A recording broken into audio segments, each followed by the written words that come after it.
This week, we see what's inside some piggies, slice each other with space swords, run away from irradiated rodents, learn how to breathe on a different planet, and discuss them Kickstarter bangers. This and much, much more on this episode of Rolling Doubles Podcast.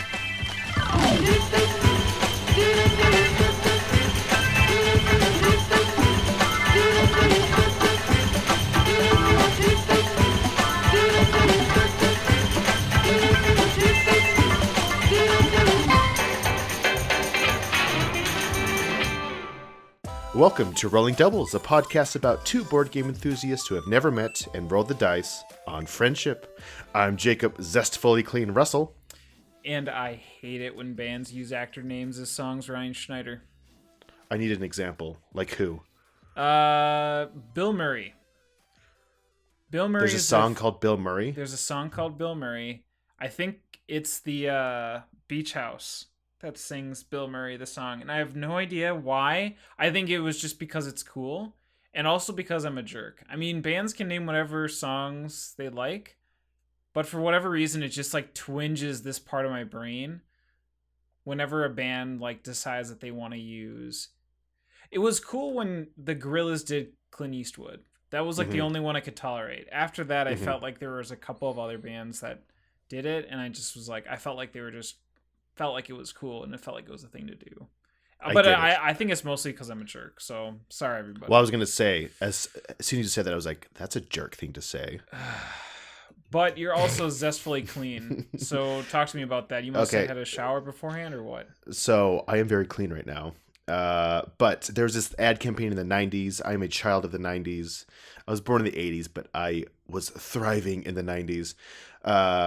Is that how you say it? Thriving? Anyway, there's an ad campaign for soap, and it was Zest, and I just remember that image of, at the end of the jingle, you're not fully clean, and yes, you're Zest, fully clean, and this girl would like open the towel, and she'd be behind it, and the only thought I had as like a 10-year-old was, she's totally naked behind that. And I think that's when I hit puberty. I think that was it. I think that's when it hit me. How cool, or how awkward it is for a commercial to just trigger puberty for you. Oh yeah. Well, after that there was those a Garnier Fructis shampoo ads, which is basically just girls having orgasms in a shower. Oh yeah. I forgot about that. Yes, that's awkward now that I think about it. I know. The art of commercials are kind of gone, thanks to Netflix and Hulu and things like that. And that's a beautiful thing. But we're not here to talk about TV, as great it is. We're here to talk about some mother effing board games. Yeah, that's right. That's episode 4. Episode 4. That we're currently on. You know, we tend to name our episodes. You know what I think this episode should be named? What's this one called? In Space! Ooh, I like that. Because we're going to be talking about a few games that are in space. Yeah, we are. Is there the first one? Oh my gosh. I got too excited. Please. What is your game? What were you going to say? Is there a game about what? No, I was just going to say that there's a game. Oh my God, my dog is freaking out. There's a game that is in space that I think that you want to be able to discuss that I'm also equally excited to try. Is that Starship Samurai? It's Starship Samurai. Okay, so Starship Samurai, designed by Isaac Vega, one of my well-liked designers. He's not my personal designer. I don't know why it sounded like that, but I really enjoy his work. He's in other games. He did Dead of Winter. Yes. He did... what else did he do off the top of my head? Ashes. Oh, freak. Ashes is so good. Yes. Yeah. Other fantastic games. The art is done by a collective called Gunship Revolution. I highly recommend checking them out online. They've actually done a lot of stuff that you've seen in board games. I wasn't aware of what they've done, but fantastic artwork. And published by Plaid Hat Games. Now, Plaid Hat Games, actually we talked about a game of theirs last time. We talked about Crystal... Clans. Yes. And that was by Plaid Hat Games. I really love what Plaid Hat does. Their games are always interesting to me. This one especially. So what this is it kind of distills elements from Rising Sun and Blood Rage, and it just kind of takes it down to its core elements. And it's those core elements that create drama. So this is a space game. Well, it's game in space, but it's a light area control game.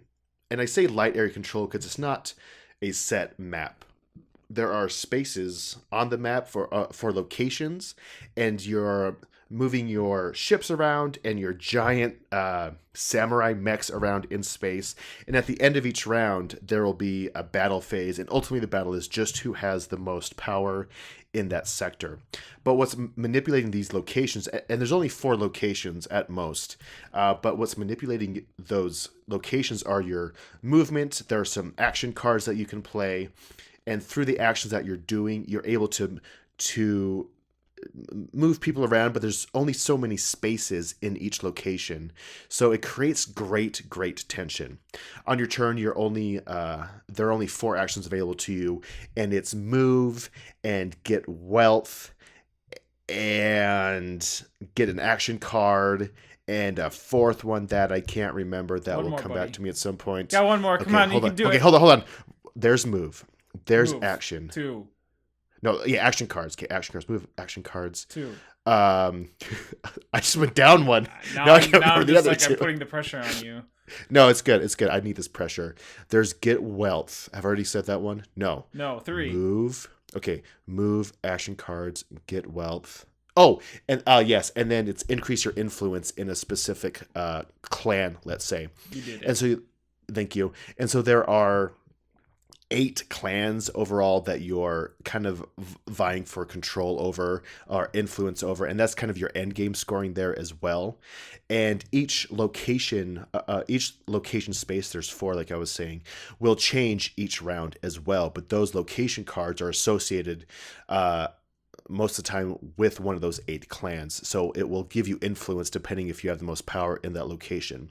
So I know I've kind of twisted things up here, but ultimately it's a very simple game. The rulebook is extremely easy to understand. There's a great watch it played video for it from Rodney Smith, and so it's very easy to get into. And it probably took us either 90 minutes to 2 hours, versus like a game of Rising Sun is a lot longer than that. Blood Rage is about that same time, but it's still even simpler than Blood Rage and Rising Sun. It's just fun to kind of see games like this simplified and just a lot more accessible, and focusing really on the interaction of players and the drama behind the game. And it has awesome table presence. You have these over the top miniatures of space mechs or space samurai mechs, and it's just, honestly, it's a completely over the top theme, and I love it. I just think the presentation's great. Plaid is one to just kick it out of the park with their production value.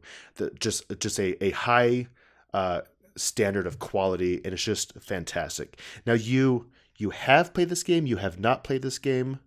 No, I've picked it up. It's been sitting on my shelf, and I've just been waiting to have the opportunity to gather some friends to be able to play it. I actually hope to play it tomorrow, so hopefully it'll get on my table then.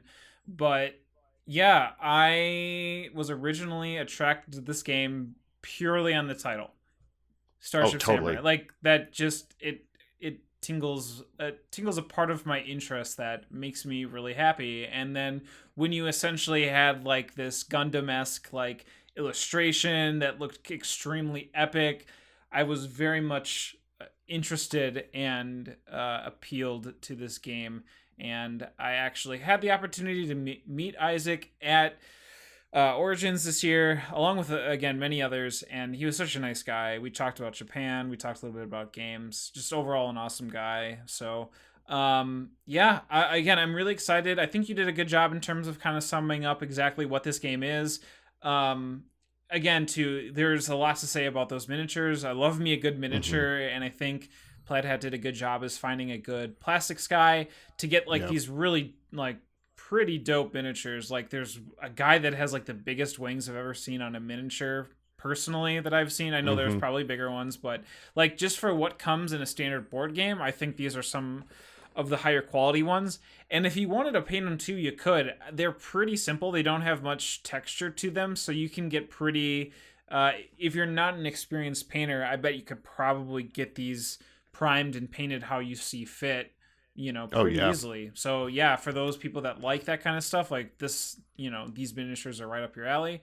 But yeah, I would agree. I think it's a really, take on the area control. The locations are actually based per player count. So I think, Yes, that's true. yeah. So it's like if you have 4 locations out on the board, it's because there's a location per player. And yeah, you're basically just having these ships, and samurai is kind of like being brought onto this location that you're kind of vying for. And I mean, it isn't too exciting, and there isn't like this big giant space battle that happens. Some of the action cards, I believe, do kind of give that sense of like action that could take place. Perhaps I would have to imagine so, just because I know there are some action cards that allow like during a battle phase to be affected somehow when ships blow up and Hmm. things. But as Hmm. also as well as that all these samurais as well that you draft. So it's like you draw like 2 per player, and then you like pass them back and forth, and so you're kind of drafting them, and then Yeah. each of them have like their own unique ability of how they affect the game or the location or the player, what have you. So that's kind of it's a unique thing as well. Yeah. Yeah, and really, I'm really digging this weight of game right now. In this game, like you're saying, there's just a few pieces per player. You'll have your 2 mechs and just 2 types of ships, and one of those being like a carrier ship, and then just like a fighter ship. But there's really not a lot going on, and there isn't this feeling of an epic battle, right? But I like how it just kind of pairs everything down, and it brings that focus, like I was saying, to the event and to your friends playing the game. So this weight of game, I mean, where I can teach it in about 20 minutes and we'll play in about 90 minutes. So it's a great game for a shorter game night, or one where it's not staying up super late, but you still have this great experience. I love Yeah. this game. That's awesome. Starship Samurai by Plaidhead Games. Before we go, you mentioned that Gunship Revolution was like the studio or the group behind it. What else have they done that you can rattle off very quick? They've done a bunch of stuff for Fantasy Flight. They've done stuff for other Plaidhead games. I don't have specifics. If you go to their website, which I'm going to Google that right now because it actually is good to know what they're doing. They have Sure. done things like Blizzard, Capcom, Mm-hmm. Hasbro, Mm-hmm. Games Workshop, Mm-hmm. AEG, CMON, Fantasy Flight. Their logo is there. Z-Man Games, Geek and Sundry. So they actually have a prolific, So they have their feet in many different yeah, publisher pots, it seems yep, like. Oh, that's cool. yeah, it's cool, and I like what they do. It's not necessarily like my type of style that I would pick, but since it's like a collective, they have a good variety of looks and aesthetics. Oh, they did work for Seafall. I know that. I think they did the cover for that. Oh, okay. And other, yeah. Oh, yeah. AEG. So Alderac Entertainment Group has used them. Their website will kind of show you their style and people that they've worked with. So Sure. it was fun kind of discovering them because I didn't know that they're kind of this prolific art group that is used in a lot of board games. So I probably have other games that are done by them. I just didn't know it until now. Yeah. Very cool. This past weekend, I was up with the in-laws with my wife, her brother and his fiance, excuse me. I tend to always do that a lot, mixing up the pronouns. But anyways, we had a good old family time up with the in-laws, where I live, and I always like to take those extended stays with the in-laws. I like to bring up a couple of games. Now, in the past, when I first met my in-laws and I really wanted to kind of introduce them to my like hobbies, so board games in particular, uh, there was one game that now kind of lives in infamy as kind of having a sour note, which is Betrayal at House on the Oh, Hill. oh, that's So really funny. here's the hope was when playing Betrayal that I would be the traitor, and there's no way that you could have ever really like predicted, right? But I just was Hmm. like, I wanted to be the traitor because I thought it was really cool and really unique to be able to have this game where it's a tile laying game and you have just like movement points and you're just kind of like traversing and making this house on the fly, right? And I'm just Hmm. like, it'll be me, it'll be the traitor or whatever. And sure enough, it was my father-in-law who was the traitor. So I gave him Had the to whole. take the book out. He had to take the book into another room and come back And I'm like, did you understand that? And he looks at me, he's like, I have no idea what I'm doing. And I'm just like, oh, dang it. It was a really bad experience. And to this day, they still give me a little stuff about it. So you learn from mistakes. And what I've done is I've now been bringing games that are a lot more smaller, kind of more partier games, and kind of, I'm not bringing like, what does it meme or Cards Against Humanity, like we've played those before, but I really kind of wanted to skew more towards the hobbyist role. So the game that I'm going to talk about today that we played this past weekend is called Insider. Now, Insider might be familiar because, one, it was very popular, I think, a couple of years ago at a couple of different conventions, 2016, 2017. It was played a lot. And also, it comes in a really tiny box, a lot tinier than I think a lot of other people expected. The reason why that is, it's because it's an Oink Games box. So Oink Games are like a series of different Japanese games that have really tiny, it's a very tiny box, but they, I think, kind of pack a lot of game into that box. So Deep Sea Adventure is like a one that's also, and then the artist from New York, the fake artist from New York is another one. The fake artist, yeah. Yeah, fake artist from New York. That's another one too. So again, if you ever look at your local store, if you ever see like a tiny box that has like this definite bright color to it, that's really tiny, it's probably an Oink game. So Insider, interestingly enough, there's 4 developers listed as credits for this game. So I apologize ahead of time if the pronunciation is off. First developer, Akihiro Ito.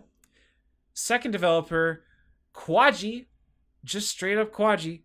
Third developer, Daichi Okano. And the fourth developer is Kito Shinma, with the artist being Jun Sasaki. So, first, I don't understand how 4 people worked on this game. After I explain more people. I imagine there's a story behind it, or if it was like a game that has been iterated over the years and these developers kind of added towards it. But I mean, 4 people is kind of crazy. Okay, so Insider is I would say is a party game. You can play. I think it's we played it at 6. I think it goes up to 8, and I would definitely say that the more people, the better. In this game, you have a deck of cards. Everyone has a deck of cards, and then you have like these paper or these really kind of thick cardboard rolls. And there's 3 rolls. You have the commons roll, you have the insider roll, and then you have the master roll. So what you do is at the beginning of the game, you create this roll deck, right, by putting in common cards to insider and leaving the master separate. You shuffle them up, you discard one of those cards, and then you put in the master, you shuffle them up and deal a roll per player. Whoever has the master roll reveals themselves and says, I am the master. And the master is going to be the person that kind of leads the group in this whole, what's going to be kind of 20 questions like game. So what they do is everybody closes their eyes. And in the middle of the table is this deck of cards. And on the backs of all these cards is a number. So the master will take the top card of the deck, flip it over, and they're going to look at the top number on the deck that's face down. So the number is revealed. And the card that's face up is going to have 1 through 6 with a noun on it. These nouns are completely broad. There's like for instance, I think one was let's say nature. So there was mountain, river, sea, ocean, or whatever. There was just these different seascapes or different things that water can be in, puddle, just whatever. So it wasn't necessarily specific, but what have you. So anyways, they're supposed to take the number, let's say is 3, and correlate that to the face-up card that says 3 on it. So they're supposed to take that noun and memorize it and commit that to memory, and they're going to close their eyes. The insider then wakes up or opens their eyes, also sees what the noun is, commits that to memory, closes their eyes. Then the master wakes up again, flips the card over, so everything is face down, you don't know what the nouns are, and then everybody opens their eyes, and whoever's not the master has to ask questions to the master to guess what the noun is. You Hmm. also flip over a 5-minute timer. So you have 5 minutes to ask the master questions as far as what it is. So people start going around and basically start asking 20 questions, and the master can only say yes, no, or I don't know, which when we played this game, it turned out that there can be some fudging that needs to happen. In this case, I mean, you could, but we felt like some of the nouns were really obscure. Anyways, I'll get to that later. So, a couple things can happen in this game. Okay. One, the commons guess the answer. The commons guess what the flipped over noun was. They win. Okay? Hmm. If the commons don't guess it, the master wins. Now, go back. If the commons win, they now have to guess which person is the insider. Because the Okay. insider throughout this process is trying to help guide the commoners or the commons to the objective of what the card is. Because of like how broad the noun is, it Hmm. can be really difficult to figure out what it is. So the commons have to be like, okay, I really think it's you, and they're supposed to have this discussion, and then eventually everyone just kind of picks, and then they reveal. So if, so if the insider is revealed, the commoners win, but if the insider is not revealed, then the insider wins. So it's like this weird branching like path of who wins and who doesn't win. So we played this game actually quite a bit. We played a few rounds of it. I would say we probably played a total of like 8 games where everyone had the chance to be the master and be able to ask questions and stuff like that. And it actually went over really well. People had a lot of fun with this game. Uh, for a game of this size, again, I was impressed. I mean, just in terms of like what it is and how it kind of like manipulated the rules to be what it is. Like, I don't know. I still feel like it has the length of a party game almost. Hmm. Where it's just like, you know how sometimes you play Cards Against Humanity and then you're like shocked because something plays really grotesque. Hmm. I feel like there isn't a lot of stamina with Insider as a party game for me personally. I feel like once you played Insider, like you start asking the same questions a lot of the time, right? So it's like, is it alive? Is it an object? Is it something you can find outside? Like, it actually was really tough for everybody to start like thinking of unique questions. And then when someone decided, or when the insider was like trying, like whenever the insider would try to, make that hint, everybody knew that they were the insider. So, Oh, I see. right? So, I mean, that was just with our group where it was like you could tell right away that if like people were like struggling to figure out the right question, like one of them was test tube, and my father-in-law was like, does it work with science? And everyone's like, you're the insider. Like, I know it absolutely. And I mean, it's Yeah. like, that's fine, whatever. I mean, everybody had a laugh, and that's kind Oh of, yeah. a game. If a game can do that, then there is inherent fun and pleasure in that type of stuff, right? But I think at the end, for that day in particular, when you kind of hear those same questions over and over again, it can tend to be a little bit just slow and just a little bit like repetitive, which Yeah. kind of made the game hard to really feel like, this is going to be something I'm going to bring up next time. Right. So So, would you say that you got your money's worth? I mean, these aren't expensive games, right? Probably like 15, $20. yeah, they're like 15-20 bucks, which is actually kind of what was surprising, right? Deep Sea Adventure, you can find it. I mean, it depends, right? So like I know that you can find it in stores for like over 15. I bet Hmm. you could probably get this. I don't know what they are for like miniature market or cool stuff, but it's a game that feels like should be like closer to 10, 15 at Yeah. max, but you normally will find it for like 18, 20. So it's like just a tad bit overpriced. But I mean, still, it provided a good night, like a solid night of fun, and I'm glad I did. I just am reluctant to see how well it would go over with other groups. I don't Oh, I know, see. you know. It sounds like it has elements of Spyfall. I don't know if you've ever played Spyfall. I've heard a lot about Spyfall. Isn't Spyfall the one where it's like you have a location and people are asking questions about like where they are, and they're supposed to also feel like they know where they are. Exactly. And so Yeah. the spy is trying to figure out what questions people are asking, but the people who know are supposed to be a little generic because if the spy guesses where they are, then the spy wins.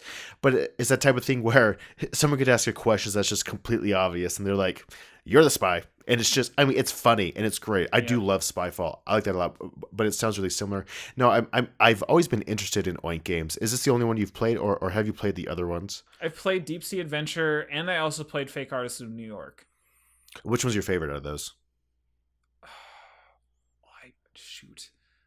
I only played Deep Sea Adventure once. Deep Sea Adventure, excuse me. Fake Artists of New York, I didn't really like. Mm. I didn't really like that game. I would say it's like a toss up between Deep Sea Adventure. Deep Sea Adventure is like this press your luck game where you have like the submarine and like you have these tiles, and the tiles are supposed to represent like how far you go down in the sea and like the treasure that you can accumulate. And Hmm. so it's kind of a toss up between Insider and Deep Sea Adventure. I think if I had the choice, I'd probably play Insider. I think Mm. Insider is a little bit easier and more fun of a game because I also like it when you kind of have to close your eyes and there's like this like mystique behind everything. I think that Hmm. is a little bit more fun for me than Deep Sea Adventure. I think Deep Sea Adventure is probably a better game, but I think Hmm. Insider would be more fun if that makes A better sense. experience. Oh, Right? totally. Okay, now are they all the same size box? Yes, they are. Yep. Okay, I love when publishers do this. So, and all of them have a very stylistic cover as well, right? Like you were saying, bright colors, things like that. It's fun to see publishers and designers work within specific constraints like that because I think it helps breed creativity. And I don't know, that excites me. I almost just want to get each of them just because of how they look and they look nice next to each other, which I know isn't the best reason to get games. What But I don't know. There are more than those three, right? Or is it just those three right now? there's I imagine there's a few, but as far as I've seen in stores, I know that Insider was out for a little bit, and then I know Deep Sea Adventure has been kind of predominantly shown, and then Hmm. I think I've seen Fake Artists, but I can't tell. Very quickly though, just going back to how you like how like the games coalesce with each other, they work, you know, they have this flair. Like when you go to a store, you know that it's an Oink game, right? Yeah, yeah. It's the same thing with the Century games from Plan B. Yes, Yeah, yes. so basically the Century, Spice Road, and Eastern Wonders, and then a new game called A New World, which will be coming out. If you combine the art on all three boxes together facing outwards, it makes like this panorama art piece. And then if Hmm. you also shelve it like a bookshelf, you have like the C of the Century logo predominantly there, and then the outlines are like the different colors, so you can kind of see the different versions. And that's like that's like excellent design and just Hmm. on the front cover, right? Um, and Well, and you can combine those games to make different games. you can, however, and I don't know if I this is like my worst first world problem is that I bought Century Golem Edition. Oh no, it doesn't So, combine. well, I mean, I think it combines. It just doesn't combine theme wise, or I Aesthetically, yeah. right. I think right because I think they're both the same game, but I think Golem Edition is like has fancier bits, or I has think you're like kind of right. like those clear plastic things. So it's just Hmm. like I bought Golem Edition, so it's just like God, do I spend like $30 to buy Spice Road, even though I have a game that looks better. It's just like I know. I don't know, I man. get Like it. it's the worst. It's like one of the worst first world problems to have, right? But I know. it's really cool that they do that because then it gives me this turbulence right now of just being like, ah, I can't do it though. Like I must resist, but it's so good that they do that. I don't know. It's really neat. I haven't really seen much like that. I know. I've resisted getting any of the Century games because I really like Splendor. That's been a big hit in my family, and I know they're different, but and people say that Century kind of replaces Splendor. But after seeing reviews, I just like the simplicity of Splendor. But after seeing the review, I think Shut Up Sit Down did a review of both of them combined. I don't know. It's a very interesting concept. I love Emerson Matsuuchi and what he does with his games. and I just love to see his style and how different his games are. So I am very interested in that. But we start talking about Oink games. Oink games. Oink. Oink. That's all I have to Awesome. say, though. Yeah, Insider. It's a cool game. I would say if you can find it for like 10, $15 and you're looking for a party game, let's just put it this way. I know it says it didn't have as much stamina. It has more stamina than Cards Against Humanity. Let's just put it that way. Yes. Ooh, I like that. Okay. Right. Yeah. So I don't think it's like like a forever, like party games that I feel like are, that have like the last, the test of time are like card games, like Canasta or Cribbage, Mm-hmm. like those kind of games where you can kind of play them 2, 3, 4, 5, 6 people. Insider is this game that doesn't have like I don't think has that long lasting like stamina like that, but I think it's good to bring out with different people. I think it will definitely get laughs and hits. Mm-hmm. I just don't know if like you would bring it over like the same group of people and feel like you're gonna like have that same reaction each time. So That's cool. That's Insider by Oink Games.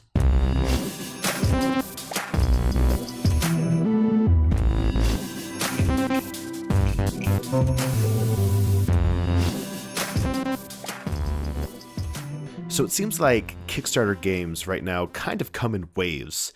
There will be some dead space for a while, where there will be games, but not really interesting ones or really epic ones. And then out of nowhere, in a few months, there'll be 10 games that you just have to get them all, and it just kind of becomes overwhelming.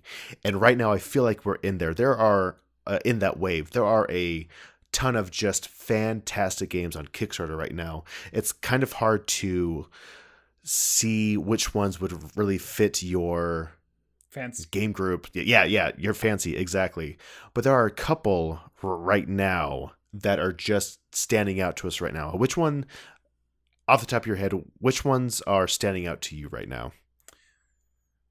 Man, so yeah, there's just been a flurry within the last few weeks. I've had to actually cancel a few just because I just felt like they were games that I was super interested in, but never felt like I'd be able to get them to the table more than I want to. And it's Mm-hmm. those kind of games as well too that once they come out and have those really good reviews, you're like, why did I ever cancel my backing of that game? It's just Mm-hmm. how it is in the Kickstarter life for board gaming. But a few things that I'm really looking for that have come across my eyeballs and things that are coming out in the future. Binding of Isaac: Four Souls. I'm a huge fan of Binding of Isaac, the Mm-hmm. computer game, and they came out with a card game. I really love the artwork. I love the theme and the setting, even though it is kind of a little bit dark and grotesque. But I think Mm-hmm. a card game fits that, I guess, game really well. So I know that it's doing extremely well. Yeah. So Oh, yeah. I follow them on Facebook. I'm just kind of keeping my eye out. I'm always like tempted to reback it, but I think I'm going to be able to stave it off and be able to just see if I can pick one up later. Yeah. But, you know, Well, it is interesting, and I love Binding of Isaac as well. Just everything about it. And it's the same guy who did all of Binding of Isaac. He actually designed this game as well. So yeah. I'm watching the video. I was like, well, does he know how to do anything about board games? And in the video, in the background, is a copy of a Gloomhaven. I was like, oh, all right. So I guess he Yeah. plays board games, and I think they did that on purpose to kind of give him some credibility in that sense, which is really funny. But yeah, I'm in the same boat. Like, I love the game. I love the theme. It probably is a fun card game, but I've kind of staved that one off as well. Do you remember the speaking of games, do you remember Hmm. Jetpack Joyride? Oh, I loved that game. It was played. Yeah, I played it a ton on my phone. What was that? That was like 5 years ago, right? Yeah, and it is now like jetpacked into our lives this week Badum-ching. as a as a board game. Interestingly enough. Do Now, you know? like a board game or like a card game? I actually don't know anything about this. Yeah, no, it's a board game. It's a board game. It Ooh. actually has elements of what the heck is that game? Galaxy Trucker. Sort of. All right, sort of. Okay. So here's the deal, right? So Jetpack Joyride, for those people that don't know, is this endless runner where you're a man who escapes from a scientist facility and you end up getting a jetpack, and you're kind of jetpacking your way out of this facility that lasts forever. And the objective is to get as far as you can before something basically fries you and you die, and then you score for how many meters you went. Um, you can collect coins. You can, like, fry scientists along the way. You're dodging a bunch of stuff. It's fun. I actually dumped a lot of time into it as well, and then it Hmm. like came and went, and then yeah, years ago, hasn't made a peep since. They didn't even make a sequel that I'm aware of. I mean, they probably did. I just never heard about it. Hmm. If they did, in any case, the board game works kind of similar to it, but like you have four different panels that are all grid based, and then you have a series of clear yellow tiles that are like straight lines, like bends, so like 90-degree bends, or like kind of like the Tetris, like it goes like right, right down right, kind of like the Hmm. S's or whatever.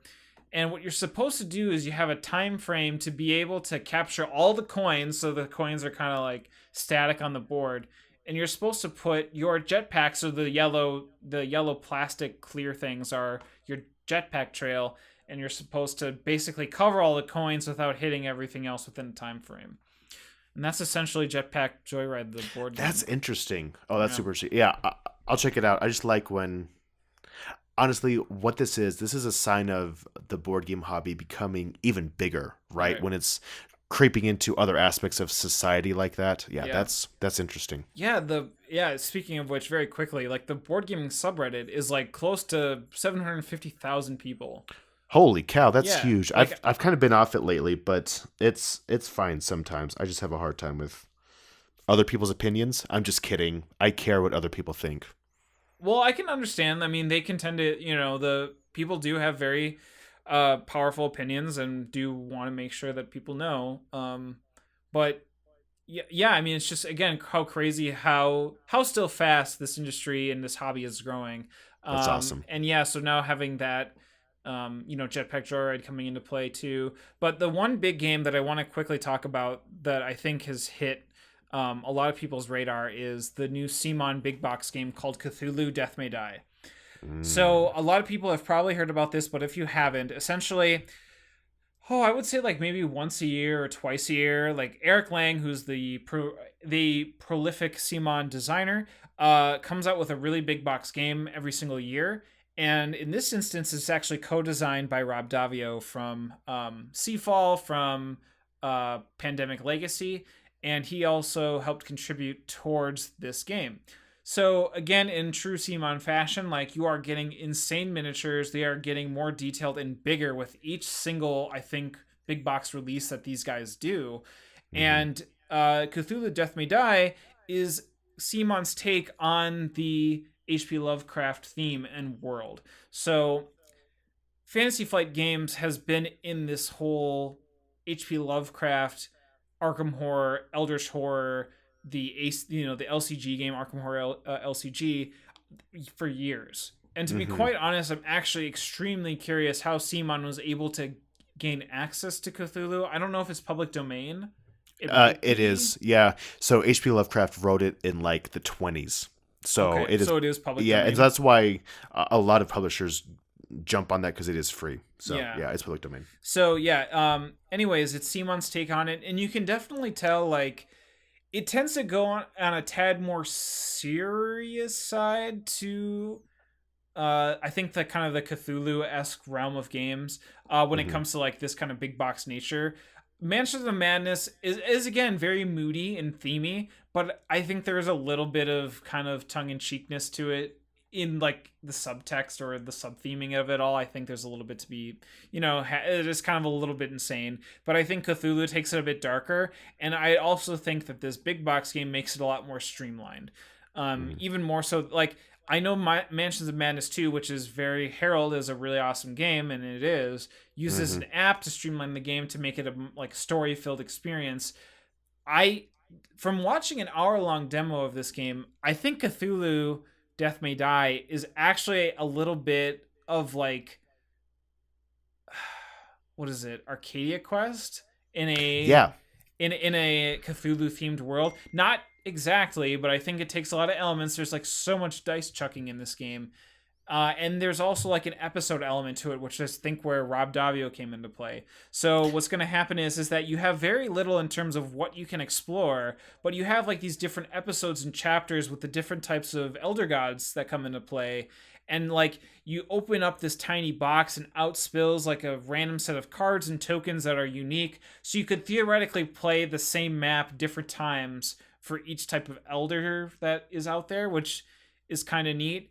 And lastly, each the character progression or the character engine in this game is that normally when you go insane, it's a bad thing. In this game, when you go insane, you actually unlock special abilities and actually makes you more stronger.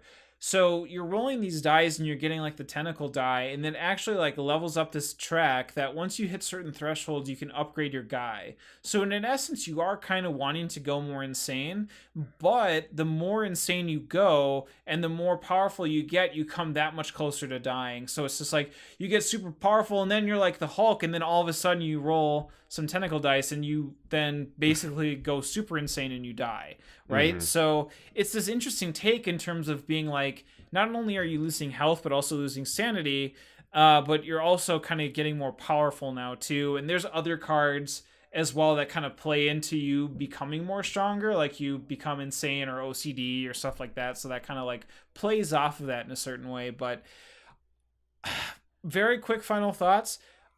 I'm seeing this game as a game of being like, I'm gonna move and I'm gonna kill this guy, roll some dice. Mm-hmm. Okay, now I'm on fire. What's gonna happen when I'm on fire? Roll some dice. Yeah. Okay, I have to go deactivate this thing, roll some dice. You know, Yeah. it's just like everything that happens is a dice roll, and it's like there's a streamlined and easiness to it all, but it's still just dice chucking for everything. And really, here's the thing. It looks great. It really does. But how many games of this like this do I need in my collection? Do you ever play the others?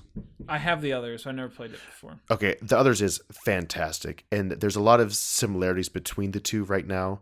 And honestly, if this had come first, I'd probably back it as well. But I just really do enjoy the others. And this is kind of an example, I think, of how sometimes a game will come out that's almost like a parody of the board gaming hobby right now. And what I mean by that is there's an option to get the world's biggest miniature that I've ever seen in my life with this game. Yep, that was and the it other thing is too. Yeah. yeah, and it's literally like the size of a toddler. Like it costs another $150. It's a giant Cthulhu, and honestly, it looks amazing. And Yeah. it'd be super fun to have, and it would be incredible. But it's almost just like commenting on how extravagant and how crazy games can kind of get, and it's fun and it's great, and I think it'll be fun to have and play. But this game, I was excited to see it. I am following it to see how it goes. It is $100, which is actually not the highest that they've had No, a it's not. Kickstarter for a while, and so it's actually not that bad. And you'll get a lot of content for it, Yep. and you'll have fun. But yeah, it's one that I'll probably just pass on for now. But it is just it's almost like commentary on the board gaming hobby as a whole right now. It's really interesting. Yeah, I would say it has shades of commentary on the hobby. And I also want to say too that like I may speak down towards the dice chucking and dice rolling. At the same Hmm. time, though, I kind of half enjoy that, and I Oh feel yeah. like I don't care enough to kind of strategize and do stuff like that. There is kind of just there is something nice about just chucking dice, seeing how it rolls, and kind of going off of that and having kind of that loose teamwork and casual Hmm. teamwork. I don't think the game is like it's hard, but I also at the same time think that with how hard the game is, they made it easier to play. And so what's it's interesting is that like I'm still super interested in wanting to pick this up, but a lot of it I think has to deal with the fact that it's I'm a sucker for anything Cthulhu, so like Yep. anything as far as what Fantasy Fight brings out, I pretty much grab, and it's just like I just there's so many Mansions of Madness expansions that I have to go through, and I know that they're going to offer so much great content in them. And then Hmm. just to order this, it's just kind of like doubling up, and it's like, do I really need it? And I don't know, man. Like it's so weird. I feel very conflicted. I really can look at this and be like, oh, this is just a dice chucking game, but then I can also be like, this is a dice chucking game, and like really kind of get into the easiness of it, and then I don't have to like bend my brain to figure out how to really work. It's Yeah. like, it's gonna look awesome. I think there will be some interesting story elements to it, and third, it's gonna look awesome. Oh yeah, and really, I think this is showing that we've kind of matured as board gamers. If this would have come out 2 years ago, I would have backed it instantly without even thinking about it. But the fact that we're having these hesitations, these conversations, just show that we're a bit more picky and on the games that we're backing or the games that we're purchasing, and I think that's good. I think that's healthy. It is healthy. We can see that how it's already if there's already something that exists in our collection that's kind of like it. By the way, play the others. It is wonderful. It Uh, is just fun. I will try. I have like the plastic upgrades to the tokens and stuff, Yeah. and Oh, me too. yeah. It works best for me as a 2-player game. Oh, cool. By the way. Yeah. Yeah. Excellent. Yeah. I was thinking maybe 3-player. I don't know if I Yeah. wanted to do 4-player, but yeah, 2-3. That's really good to know. So that's good. Yeah. Yeah. That's cool. So another game that I am very interested in right now is Eclipse: Second Dawn of the Galaxy.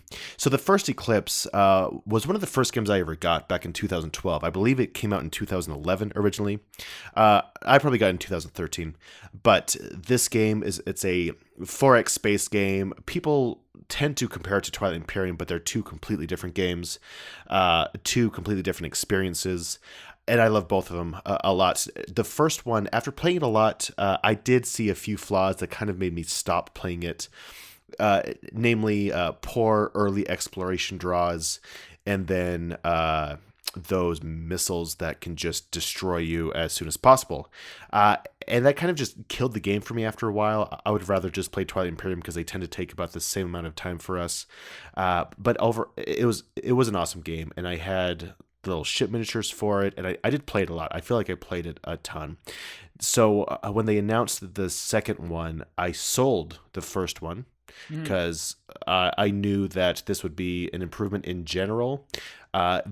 It was still published by, oh crap, it's a French word, loot It's not, oh no. I'm thinking the only French one I think is Madigo, but No, it's not them. Anyway, sorry about not saying that right or at all. But the Kickstarter is being run by Colossal Games, and they've done good work in the past.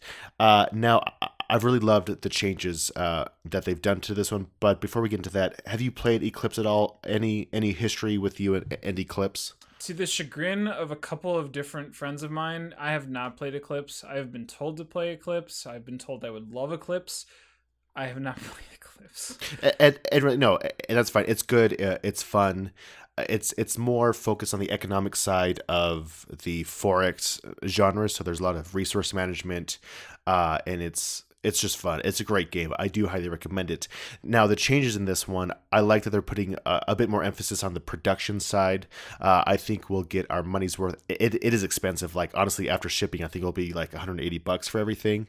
But with how often I played the first one, and the improvements that they're doing to it, I'm sure this one will get to the table a lot as well.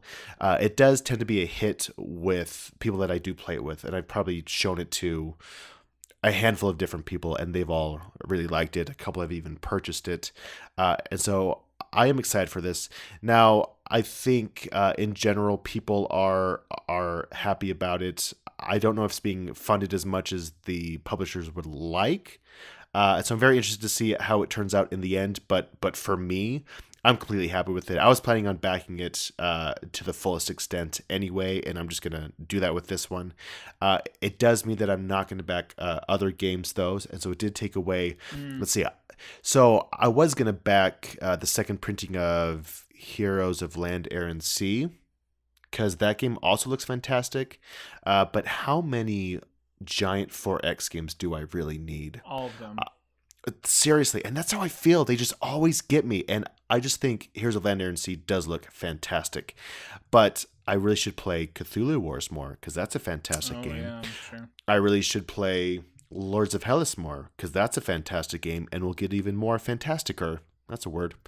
And I have Rune Wars, and I just have these great 4X games that play up to 6 players. And so I did have to make a choice between Eclipse and Heroes of Land, Air, and Sea, and I went the Eclipse route this time. May I regret that in the future? Probably. But current Jacob is happy with his decision. So here's the thing. I know for what in my game group, game friends, people, there has been some concern as far as this Kickstarter has been going, and Mm-hmm. I'm really curious to kind of have you weigh in on that. Yeah. I guess on that criticism. Um, Again, Eclipse can be what is it? The base game is going for about 100, and then we have the all-in package, which is going for 150. So there's only kind of two tiers at this point.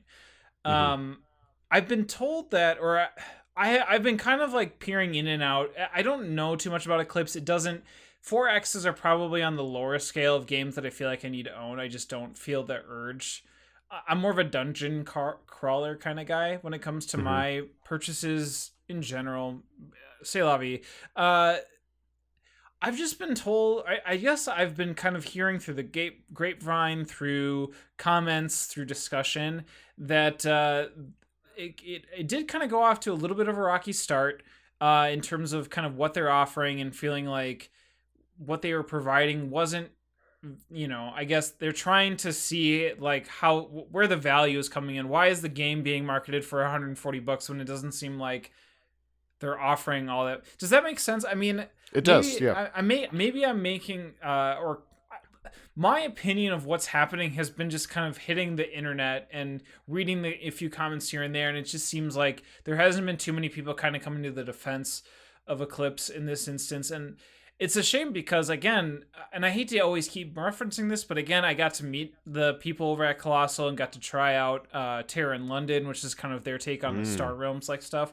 And they're, and Mm-hmm. again, really great group of guys from the people that I met. And it's a shame that for a game that has this type of acclaim to, I think, have it quote unquote struggle, or just kind of get off to a start that I don't think a lot of people expected. So what do you Yeah. kind of have to say briefly about this whole, I guess, I don't know, like drama, Yeah. to probably put it No, this bluntly. is this is completely valid. I get where that criticism is coming from. Now, value is completely subjective, right? Right. So I probably paid $80 for the base game. Mm-hmm. But I think it retailed at 100 originally, just the base game. Okay. But I probably paid 60 to 80 from online somewhere. And then I probably paid 40 for each expansion. Oh, I didn't have the second expansion, like the Rise of the Ancients. Mm-hmm. But still, if you had the base game and both expansions, you're going to be around $140 Mm-hmm. in the original one. Now, this one combines all the best parts of all those together, Okay. and it has increased the production value as well. Game Trays has done the inserts and actual. There are functional trays that are part of your player board Mm-hmm. that Game Trace has done, and I think they're putting a bit more care in some of the production as well. I know that they got upgraded art, and there are some more miniatures that are just basically fluff, which I'm completely fine with Mm-hmm. and I love. So going back to that idea of value being completely subjective, I totally feel like with everything combined into to one package, I think you're totally gonna get your value's worth if you liked Eclipse the first time around. Mm-hmm. I think you'll get the value out of this. Now, I've seen people who have held on to their first edition and are completely happy with it, and they don't feel a need to back this one, and that's totally fine if you're Right. completely happy with doing that. I think this also goes back to expectations. I think people may have felt entitled to, ooh, entitled is a strong word, but they felt that it would have been cheaper, or it should have been cheaper. But even if they expected that, what the reality is of what you're getting is not.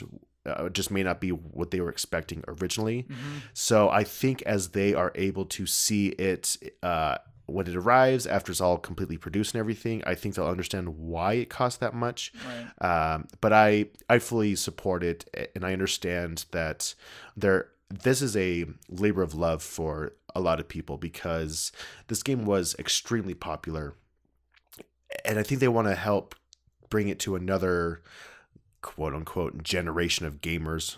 right, and help sustain it and kind of fix some of the issues it had, which they try to do with an expansion. But I really do think the value of this will be exactly what I want. Now, at the same time, maybe I've just convinced myself of that because I just already thought it would be about that much, and so I'm okay with that. Mm-hmm. I don't know, but it is very subjective. So I think to each their own.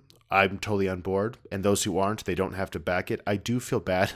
I feel bad for publishers a lot. I don't know why, because they are like what the man type thing, but they're also people, Mm-hmm. and a lot of them, especially the designers and artists, are all doing this out of a labor of love. They aren't full-time designers. It's I don't know what the story is behind this designer, but I want it to do well just because these people are putting a lot of effort into it. And I Mm-hmm. want them to be happy and successful. I don't know.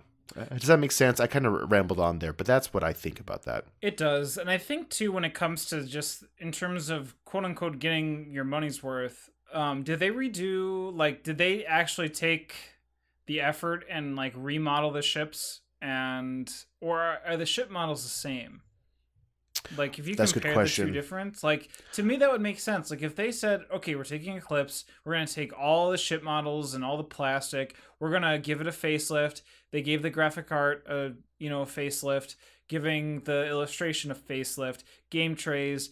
There's something then to be had as far as then, getting that up to a $99 level, which I Hmm. would agree that probably at the time that this game had come out, it would cost that much. Now, I imagine that at the time too, Eclipse you could probably find for cheaper than 100, but um, yeah, I think people's impressions were Eclipse with all the expansions, and now it's Eclipse with the quote unquote best of all the expansions, which means that it doesn't include all the expansions, to I guess to be literal. And it's just kind of like, okay, yeah. So I think that's what it really came to, is that I think people were trying to see a one for one like extreme facelift, bring it into a 2018 world, and instead what they got was a little bit more of like a retweaking a little bit, Hmm. and a toned down and refined version, and that must have really made some people upset, Yeah. obviously, and that stuff leaks to people like me, or just kind of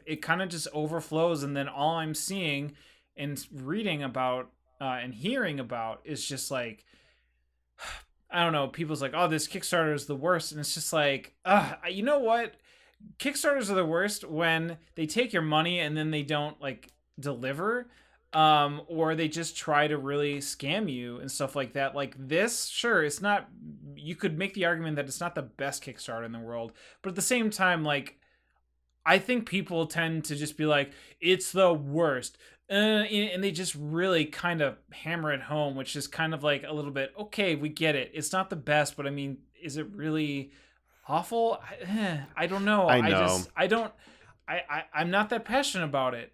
So I'm A- probably not going to say that, but I think to And really, others, it might be, it is. I don't Weird, know. I'm not man. that passionate about it either. I guess it is perspective, but I loved the game, and I know a lot of people love this game.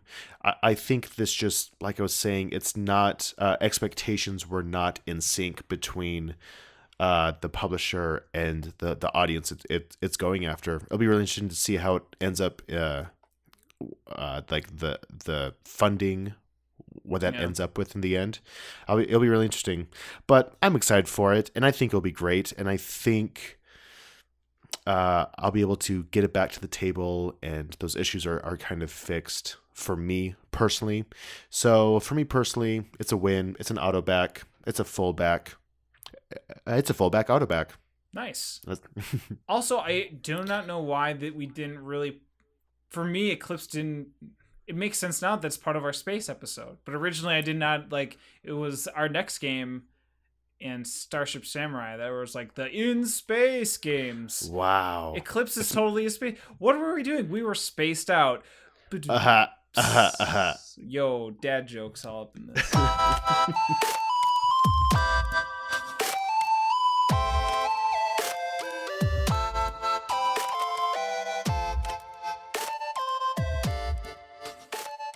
So, in continuing of our space games, I have a game that I want to be able to talk about that has actually been in the BGG top hotness recently, and that's Terraforming Mars. I think it's like listed 4 or 5 right now. I know there's a couple of different games up there right now that I think are just having the hotness peak due to some Kickstarter Hmm. announcements and stuff. But Terraforming Mars has been solid on the BGG hot list for a while, and I had the chance to be able to play this game, and boy howdy, what a game it is. So Ooh. have you haven't played Terraforming Mars, right?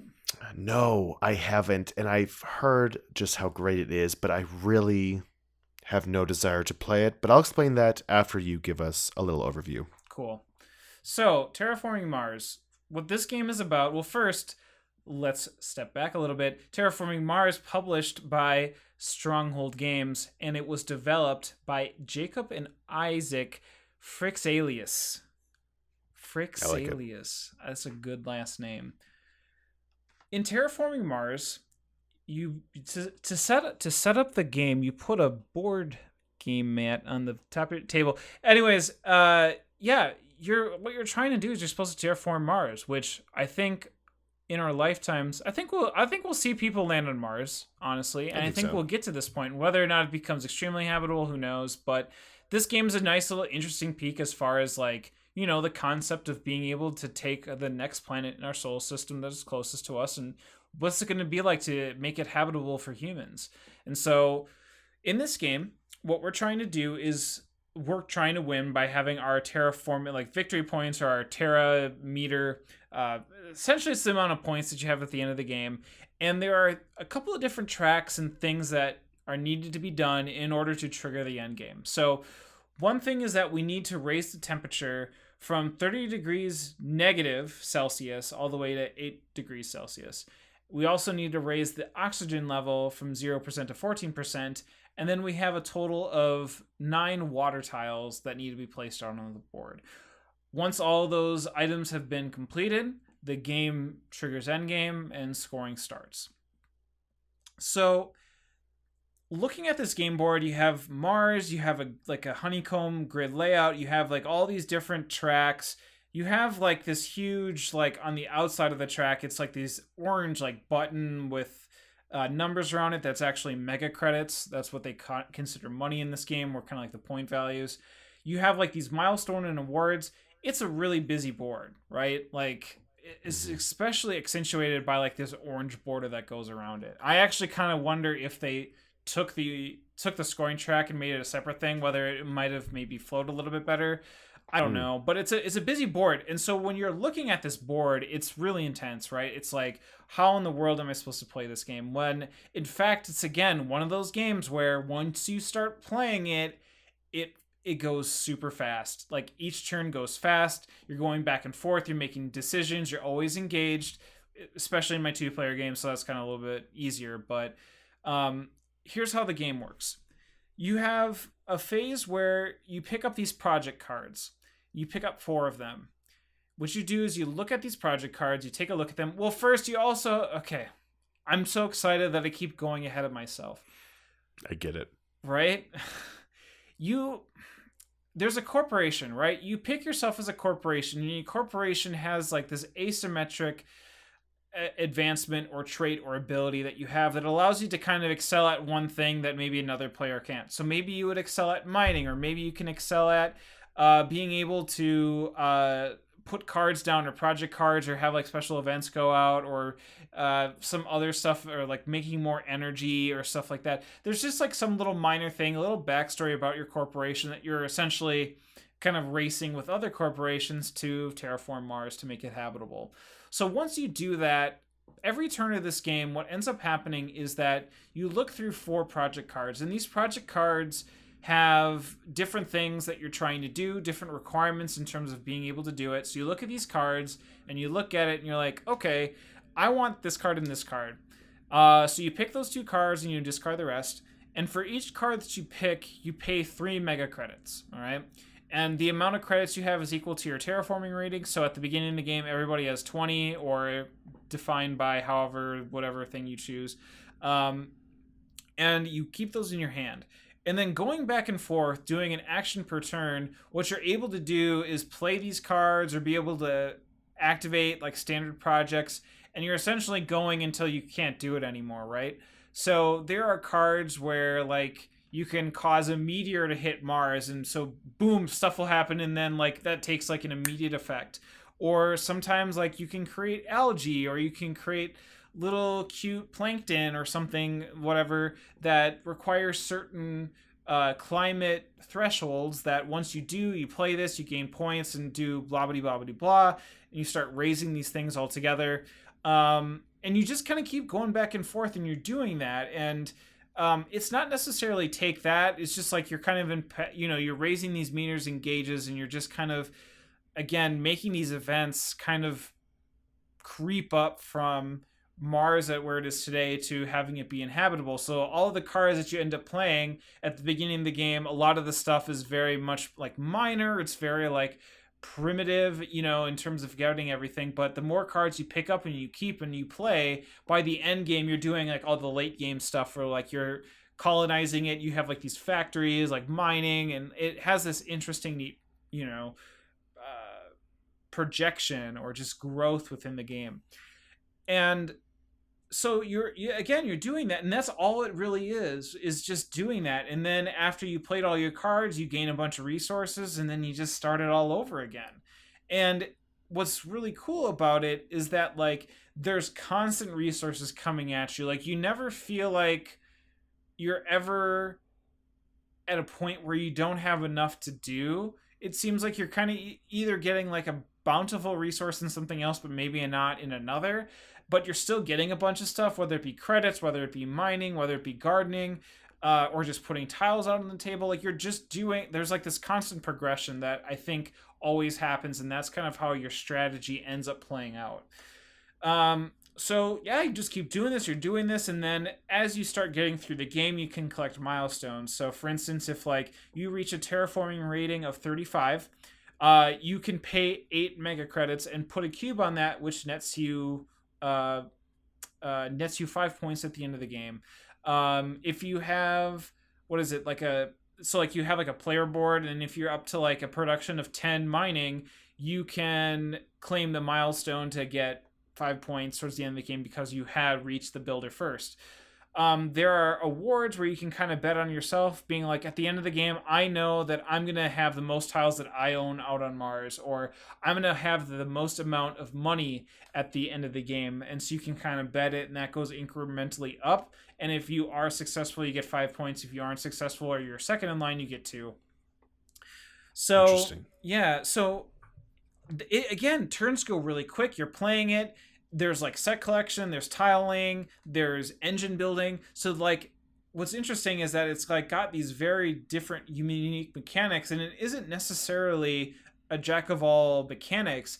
They do the set collection interestingly, they do the tiling interestingly, they do the engine building interestingly. So it's all very solid, right? It doesn't necessarily bring anything crazy unique or crazy good to the or crazy, I don't know, like mind-blowing to the table, but it does all those things really well. So yeah, I mean, I was extremely impressed with Terraforming Mars. I would like to play it again.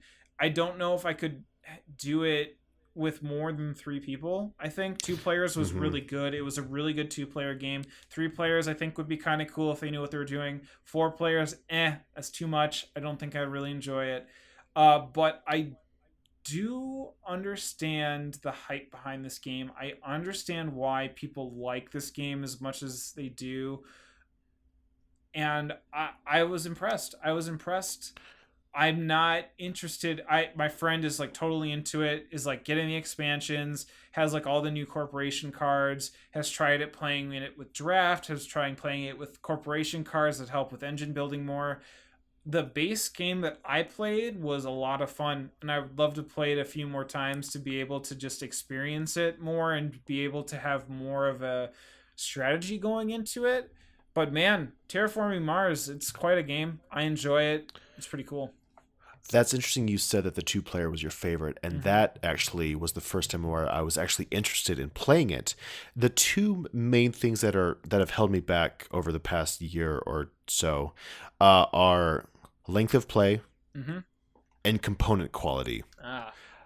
I just, if I'm going to spend that long playing a game, I just don't want to have to deal with a lot of cubes that could be messed up with one bump of the table. And now I know there are a lot of overlays you can get to kind of fix that, but I don't want to have to just first buy a game and then buy something to fix the game.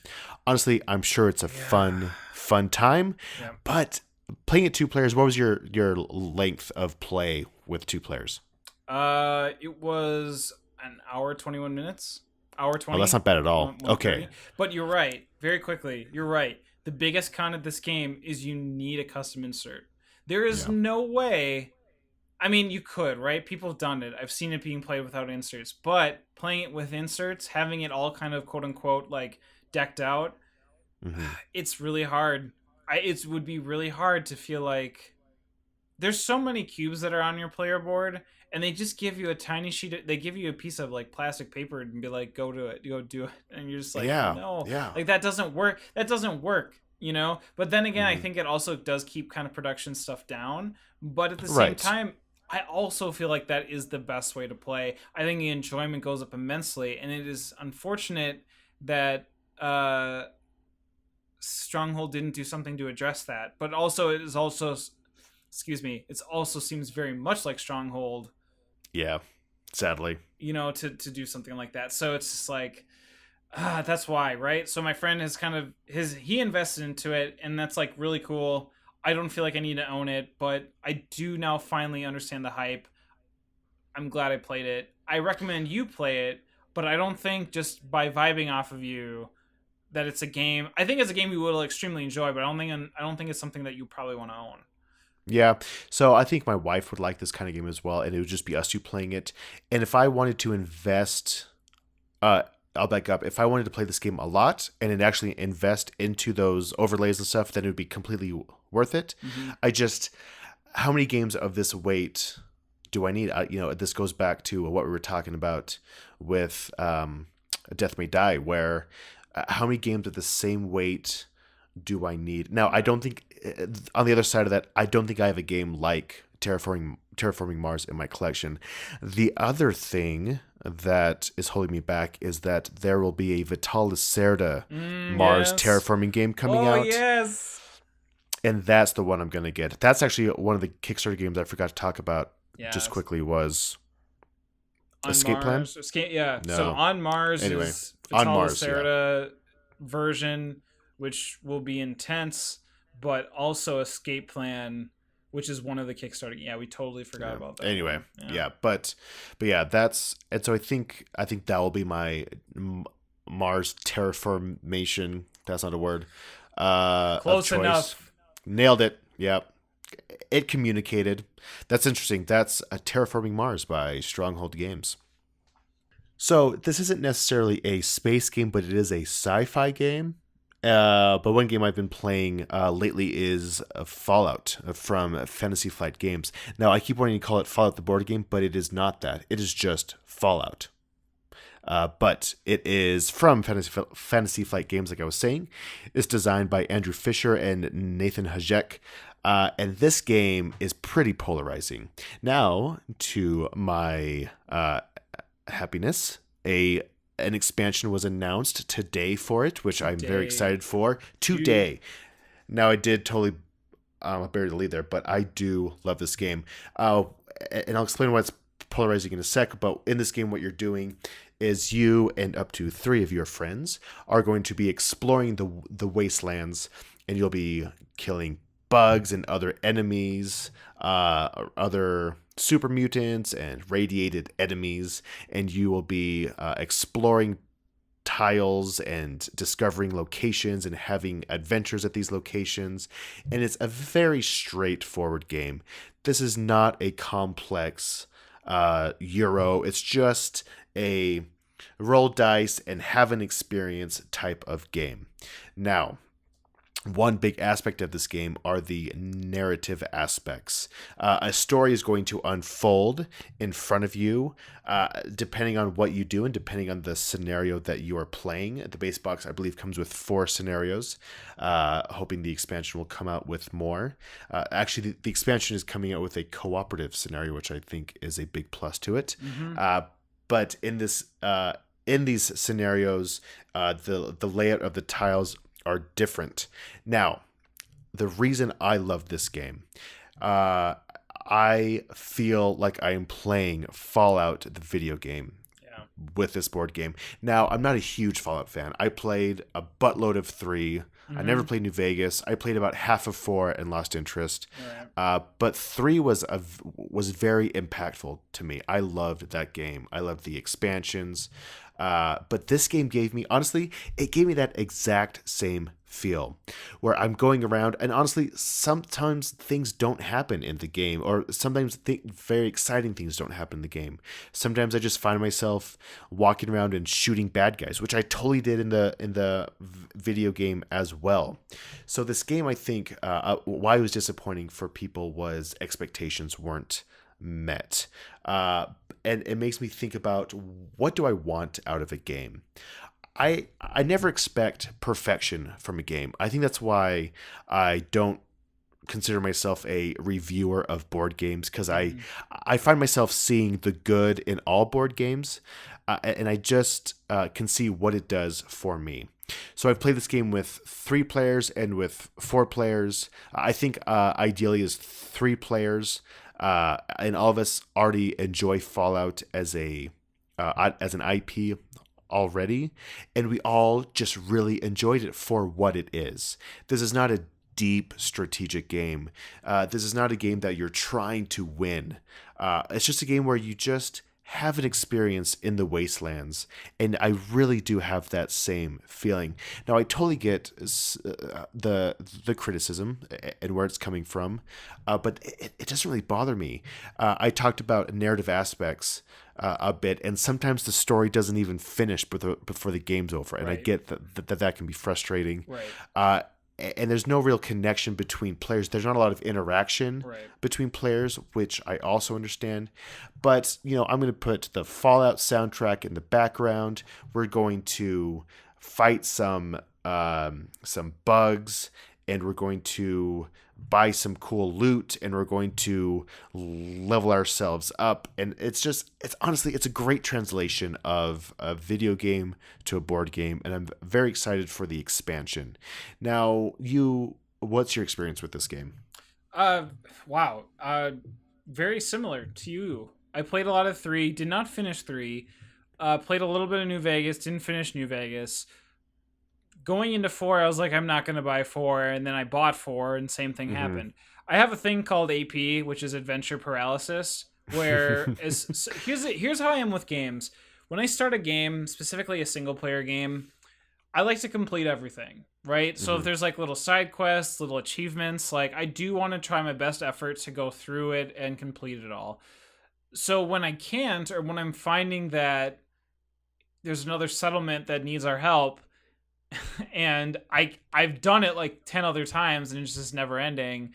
The fact that there's always like that little quest up there that always the settlement needs my help, that there's nothing I can do to stop that, is what burns me out so quickly. So Mm-hmm. again, very quickly, again, I think very similar with you. Like I got halfway through 4 and I was just like, like I just ended up doing something else.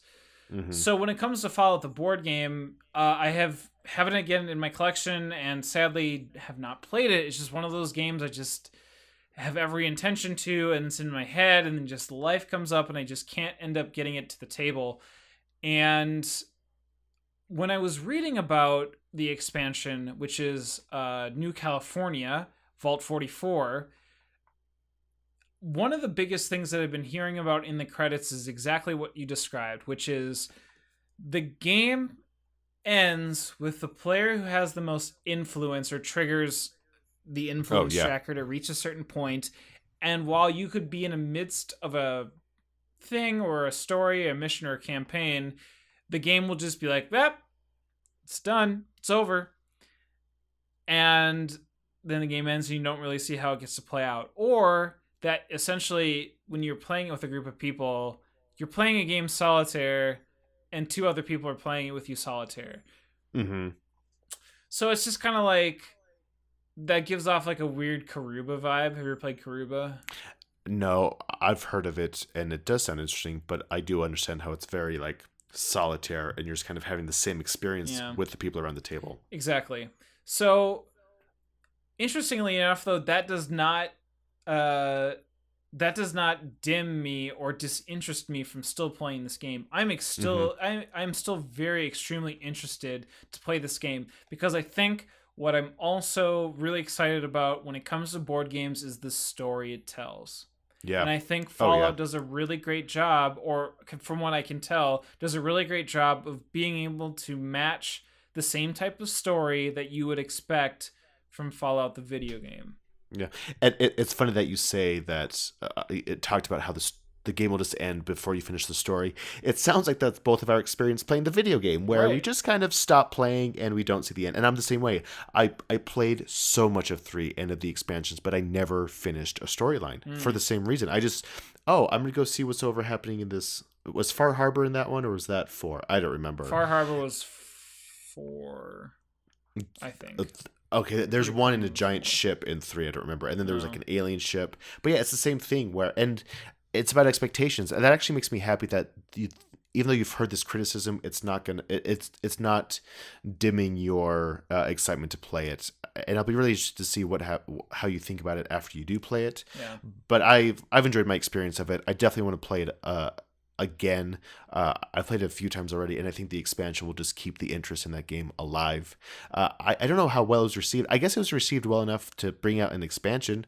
I know that when it came out, it was hard to get because GameStop bought up a lot of the inventory. I heard, Oh, really? which is really interesting. Yeah.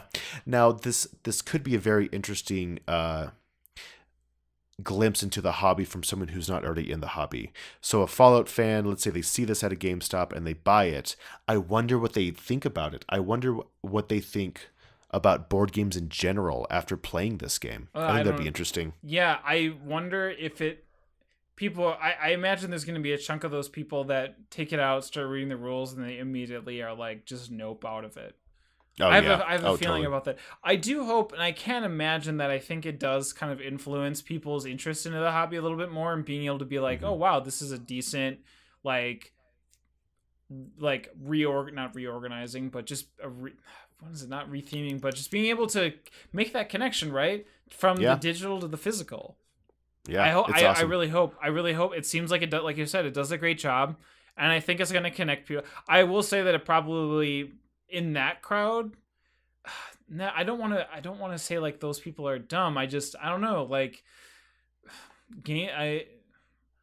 I don't know. It's like I don't go to GameStop to buy board games, I I guess. know. And It's really interesting. I've seen a lot of those games too go on clearance, Yeah, that's true. right? You know, That's X-Wing very has true. gone on clearance a bunch of times.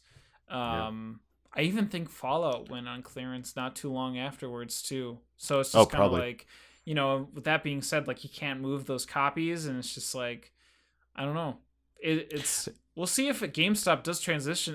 With games going digital, who's to say GameStop can't go into more of that market? I don't know. That's true. I actually really have enjoyed Fantasy Flight's video game, board game translations. Did you ever play their Doom board game, the new Yeah, one? yeah. I did. Yeah, it was a cool game. It was so great. Now, Yeah. have you played the 2016 Doom on a console or anything Oh, I on love your that. That PC? was like my favorite game of that year. Yeah, I loved Yeah, it. it was amazing, and I love the board game version of it as well. You can put the soundtrack behind. It's just yeah, it's so good. I like what they're doing. I think they do great implementations of video games. Anyway, that is Fallout by Fantasy Flight Games.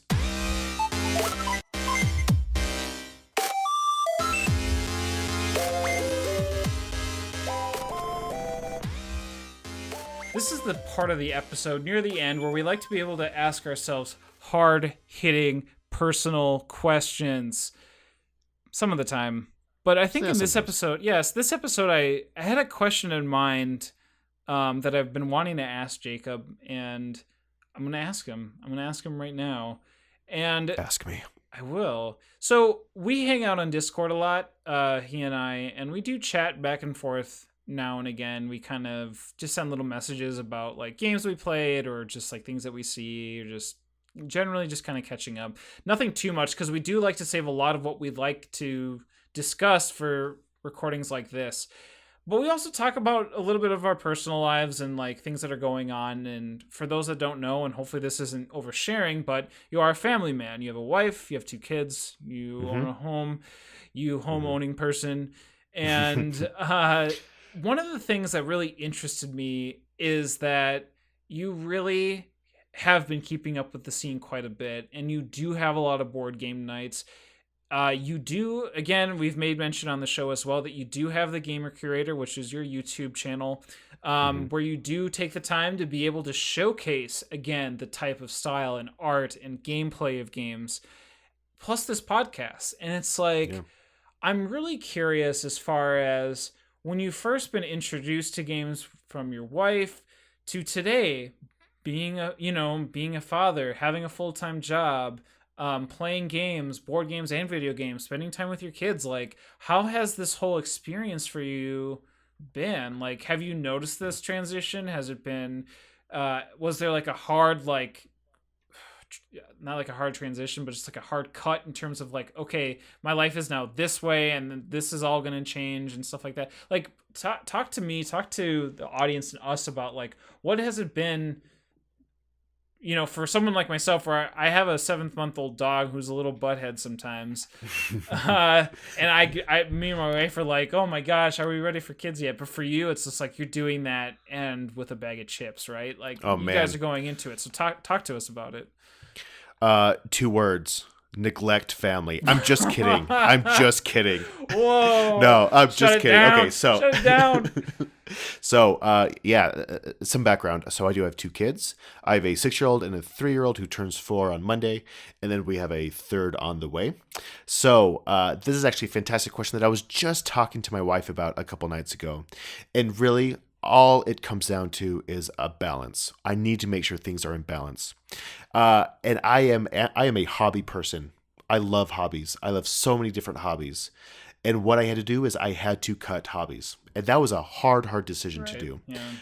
But board games gave me the most joy and the most balance between everything. So I got into board games when my first kid was born because my wife was into them. Mm-hmm. So that's one fortunate thing. I am able to play a lot of games with my wife. So it's just us two a lot, and we will play a board game.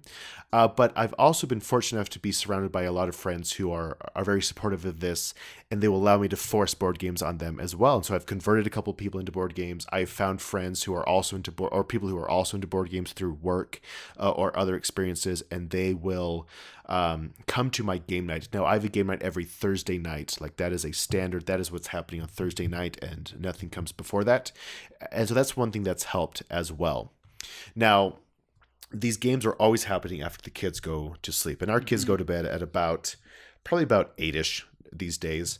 And so all gaming happens after that. And I'm definitely not playing every night. The weekends, I'll probably play 2 of the 3 nights at like a Friday, Saturday, and Sunday. I'll probably play games 2 of those nights on average, sometimes more, sometimes less. But during the week is when I do this content creation. Now, when I go into a hobby hard, Mm-hmm. and that's part of my enjoyment of the hobby. So I started doing YouTube videos, and that's taking time away, right? Right. And then we started this podcast, and that's taking time away from something else, right? So the conversation I was having with my wife a couple days ago was my balance was off. I haven't made a video in about a month or even more. It could be 2 I think months it's like at this 2 point. months. Yeah, 2 months. Yeah. And this was giving me a lot of anxiety. So then, but here's the thing, I was doing something that I felt was just as valuable, whether it's this podcast or other things that I'm working on for my professional life. But now what I've done, I was talking to Val, who is my wife, about this, about I need to put myself on a rigid schedule to feel like I am doing what I want to do and feeling like I am getting the value out of life that I want. Mm-hmm. So that schedule that I've implemented now is I'm going to do this podcast every other week, like we've been doing now. Right. And then I will also do a video every other week. Mm. So I will be able to produce some sort of content every week, just something, right? Now, also this goes back to my expectations. I don't want to have crazy expectations of becoming so well known in the board game hobby. That's not what I want. I just want to be able to express my love and be to this hobby and be able to give back to it in some way because it's given me so much. Now, speaking of balancing it with family as well, I've tried, as any good father should, is force my hobby down my kids' throats. Yes. As much as possible. Yes. Yes. And it's worked to some extent. Now, of course, I'm not forcing him too much, but I have been able to play games with my 6-year-old. Like for birthdays and Christmas, I'll get him a little something. There's some great hobby games we got early on. Recently, he's really liked Catan Junior. Okay. That's probably his favorite game as of now. He really likes that. We have Stone Age, the kid version of that, sure. and Carcassonne, the kid version of that, and he enjoys them. A proud moment of mine is when he taught his friends how to play a board game. Oh, that's and awesome.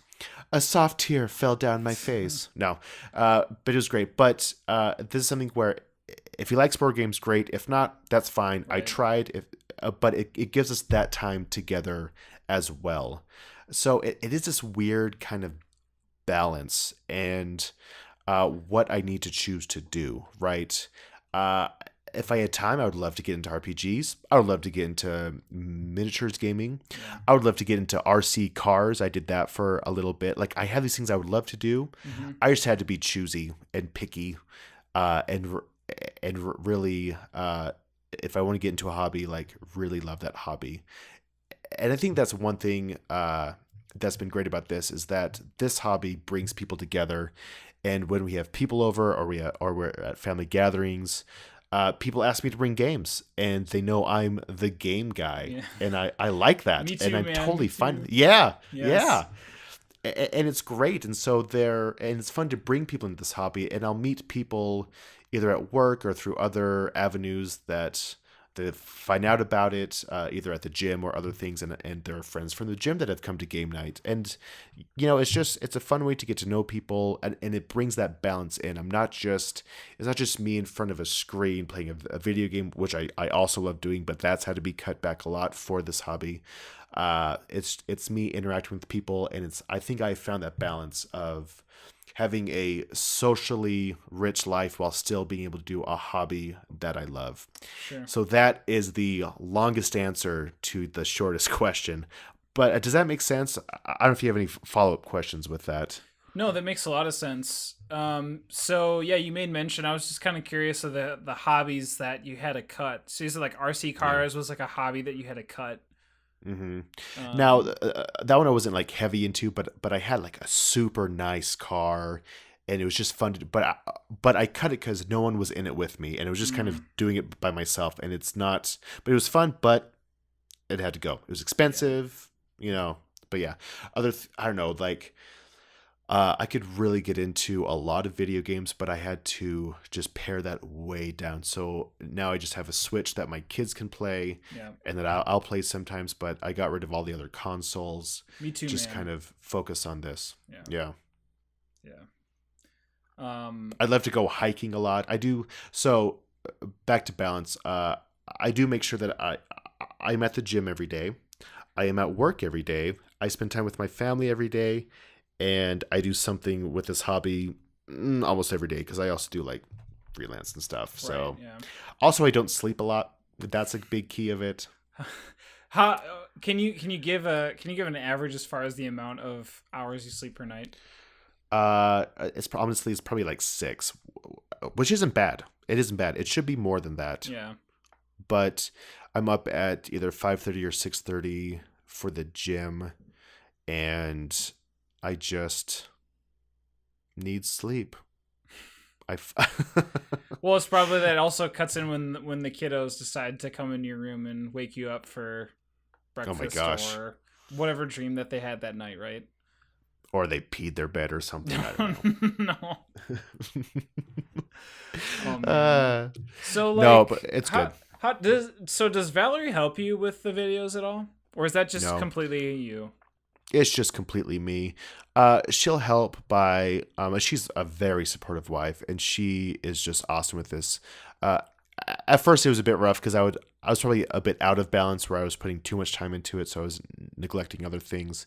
But just as a whole, since she likes board games and she knows how important it is to me, she's very supportive and understands the time I'm taking to do it. She has her things as well, but board games is somewhere where there is overlap. So she is very supportive in helping with the kids if I want to work on a video or something before they go to bed or something like that. Have you ever given your wife a gift? Have you ever given your wife a board game as a gift? Yes. Okay, hold on. I did it only one time. No, I've done it 2 times. The first time I did it, it was Caverna. Okay. And it's because her favorite game was Agricola. Right. Or Agricola or whatever. And that's a fantastic game, but I hated it. Feeding my family in that game gave me so much anxiety that I just did not enjoy that game. Oh, goodness. And so I gave her Caverna, which she also likes, and I sold... Okay, and I sold Agricola, which is just terrible because that was her favorite game, but I was like, we have Caverna. This was a long time ago. Seriously. But we also have, like, All Creatures Great and Small. Wait, I think that's what it's called, that little 2-player. But she really likes Caverna, and she likes it better, and I like it better because it's actually an enjoyable game for me. Mm-hmm. It's not stress-inducing like Agricola is. But yes, that is a gift I gave her. Honestly, I think it was for Valentine's Day. No, it was for Christmas. Dang. Oh my gosh, I'm a terrible husband. No, if it was for Valentine's Day, it would have been so much better. That's true. Nice, man. Well done. Good choice. But yeah, it's good. It's been a great hobby for that, and I hope it goes on for a long time. And if I have a kid or two that enjoys it, that would be awesome. But for now, I have Val and friends. With a third one on the way, do you think it's going to be easier, harder, or the same? I think it'll be about the same. I mean, especially when there's newborn, there's not a lot I can do. And that's actually easier to play a game with a newborn because they can't reach and grab cards or eat pieces because they'll just sit there. Yeah. So I think we'll actually be able to play even more games because we'll be forced to stay inside more. Sure. Yeah, it is your third rodeo, so you kind of do know what to expect. And last, in theory, I don't know. There's some information for everyone out there. I don't know. This is also news for me, so everyone's getting it at the same time as me. There you go. Yeah, cool. Thank you for answering that question. It was not a long answer to a short question. That was an appropriate answer for a question, I feel. Oh, good. That was really cool. Good. It's a great question because I think that applies to a lot of people. It does. There's a lot of people in that situation, and it's hard. It's hard to game with kids. It's hard to find time to do it. Honestly, I wish I could play games more often, but that's kind of selfish of me saying that because I get to play games a lot. I know people whose spouses who are into board games as much as I am, and they don't have a spouse who are into board games at all. And so I am fortunate, and I see that with having a spouse who really likes it, not to the extent I do, but also having friends that do it as well. So yeah, cool. Excellent question. Yeah, sweet. Well, this was a great episode. Any other wise words of wisdom that you want to share with us before we depart? No. that was perfect. No, I was gonna be. What is it? Aim for the moon, and if you miss, you will land among the stars. That's my final comments for our space episode. It's space. Everybody has to have a space episode. So we're on Twitter. Follow us at Roll Doubles. So I'm on Twitter myself at The Gamer Curator. I'll have a new episode come out this next week on Starship Samurai. Your Twitter is? Mine is RyGuy314. And, you started a Facebook thing as well. I should push that a bit more. There's a Facebook group for Rolling Doubles Podcast. Yeah, there is. Rolling Doubles, the Facebook page. What I wanted to be able to do is utilize Facebook as a platform. It's very popular, so I wanted to be able to do that. So please give that a like, subscribe, or whatever you would feel like doing to support us. What's good is because seeing that number tick grow means that we are reaching those people that people are interested, and it just is like a little micro motivator for us to keep going. I mean, I think both you and I agree that, I mean, we are really not, we're not doing this for the clicks. We ain't doing it for the likes. We're doing it for the love of being able to, like, you know, talk about games. It's cool. Again, like every other week, being able to just like catch up and be like, what games did you play? And so really this episode that you're hearing is us being like, if we didn't record it. So seeing Facebook, Twitter followers, our likes and stuff grow just makes us being able more to kind of enforce keeping going on the schedule and just doing what we love to do, which is this. So that's a lot of fun. So yeah, Facebook Rolling Doubles, we'll be posting that, and YouTube. So for YouTube, we want to make a huge push for that too. We have been trying to dial back in terms of the avenues you can get our podcast at. So we are doing iTunes, we are doing Google Play, and we're also uploading it to YouTube. And what I also want to do is that if there is a segment with one of our games that you are curious to hear, so maybe you don't want to hear a full episode, you just want to hear a specific segment, what I'm doing is I'm editing our podcast to just include that one game. So if you just want to hang out, listen to us for about 5 to 15 minutes at max, click on our YouTube link, just chill out, listen to us talk about Starship Samurai, High Society, etc., etc. Or if you want to listen to the full episode, you can do that as well. So I think that gives us a really solid core as far as what we can do to spread the love and joy of this episode. Yeah. And if there's anything else that you feel like would make it better, please send us a email or a message or whatever. But right now, Facebook's really cool, Twitter's really cool, and we're just going to keep going from there. Awesome. Well, this has been great, everyone. Thank you so much for listening. Go and hug someone you love. Hug them hard, and then force them to play a board game. Absolutely. Likewise, I think that's a great parting final word. So yes, thank you again, everybody. Everybody. All right. See ya. Bye. Thanks for listening. Music intro is Sivu Play by Fantastic Plastic Machine, and music bumpers were created by me using Apple Loops and GarageBand. Join us next time for more awesome dad jokes on another episode of Rolling Doubles Podcast.